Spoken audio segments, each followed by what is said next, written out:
Now, before we start adding patterns and lines and textures, when you are coloring in, imagine if you wanted to duplicate a color.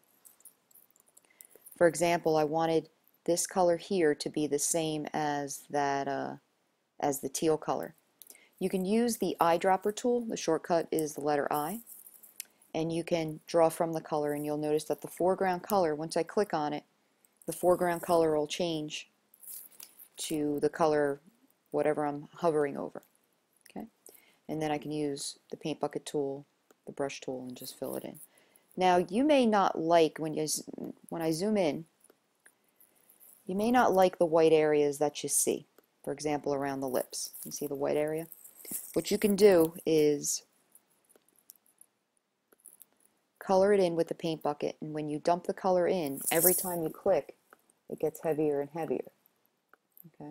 You don't want it to spill out too much.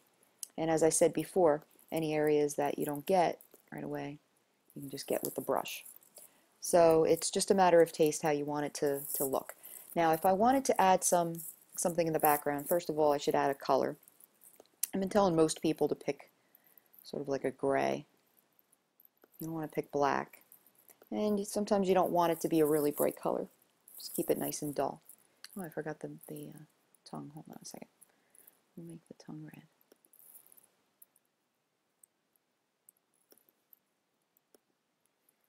And we'll make the mouth, inside the mouth, the same color as the background.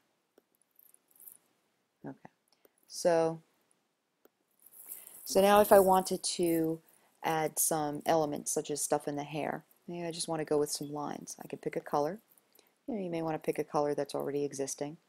And again, as I pick a color, if I wanted to use the same exact red, I can use the eyedropper and select the color on the outside. And I can apply that to the hair.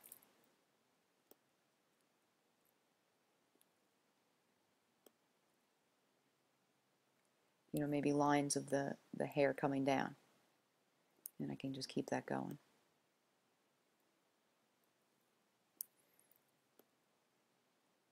Kind of creates a little bit of movement, a little visual interest.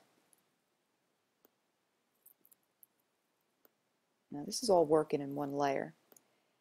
I may or may not decide to put this on a different layer. And it's okay if I do. One of the benefits to doing this on a different layer is if I didn't like it, I can just delete the layer.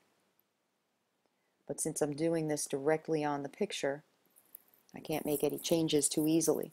Similarly, if I needed to erase any of these lines, I would have a problem because it would erase everything.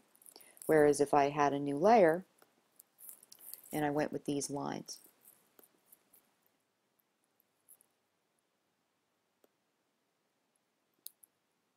and if I made a mistake, I could go ahead and erase it, but it would only erase that one line because it's on its own, in its own layer. So I can continue with the hair like that. Now the background, and then by the way, you can combine layers together when you're done. So those little strands of hair will all be connected.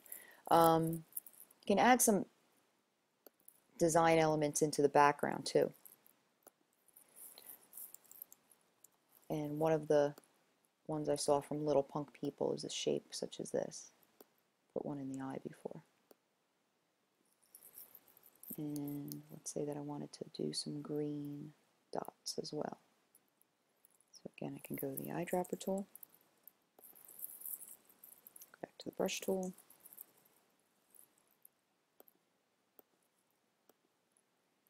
so I can make a whole big group of these shapes if I wanted to.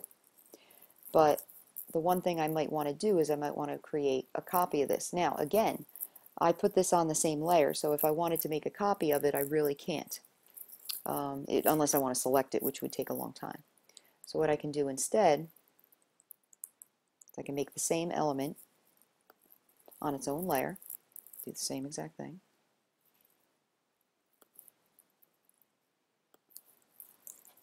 Oops, pick the black.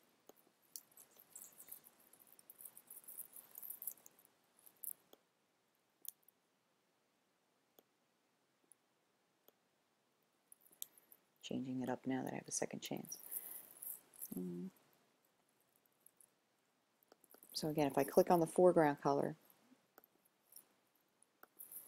that way, go back to the brush tool.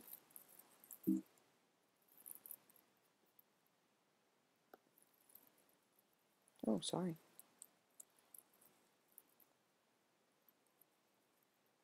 My laptop allows me to do this weird things like rotate it, and I just can't. There we go. I have a little bit of a problem rotating it back. Sorry about that. So I go with the brush tool. I select the right one, and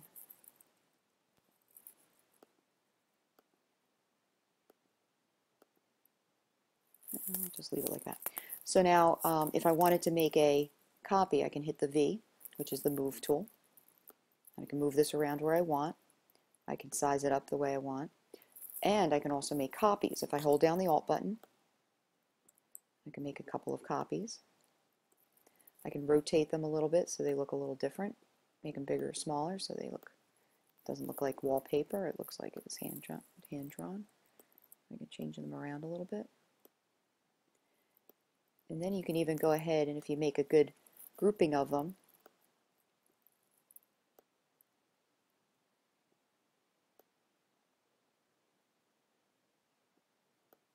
like this right here, the cluster of 4, I can take the 4 of them, hold down the command button as I select all of them, and I can merge layers, so then I have a group that I can duplicate.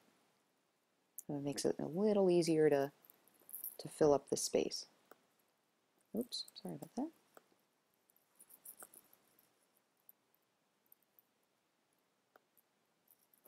Bring them over here.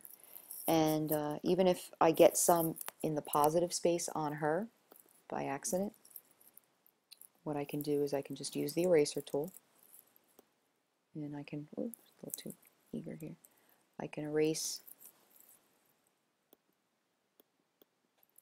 the areas that go on top of her without interfering with her face. And that's about it. Okay, so I hope you guys have fun with this. I don't want you to be too stressed about it. I want to see some interesting lines. I want to see a nice balance of colors. You can see I repeated colors over and over again, balanced throughout the composition. One thing, you can always change colors if you change your mind about something, and if you decide to switch something around. You can always do that at any time during the design. You just got to pay attention to which layer that item is in. Okay? So enjoy this, and I figure we'll just spend a few days on this and we should be done in no time. Alright, have fun.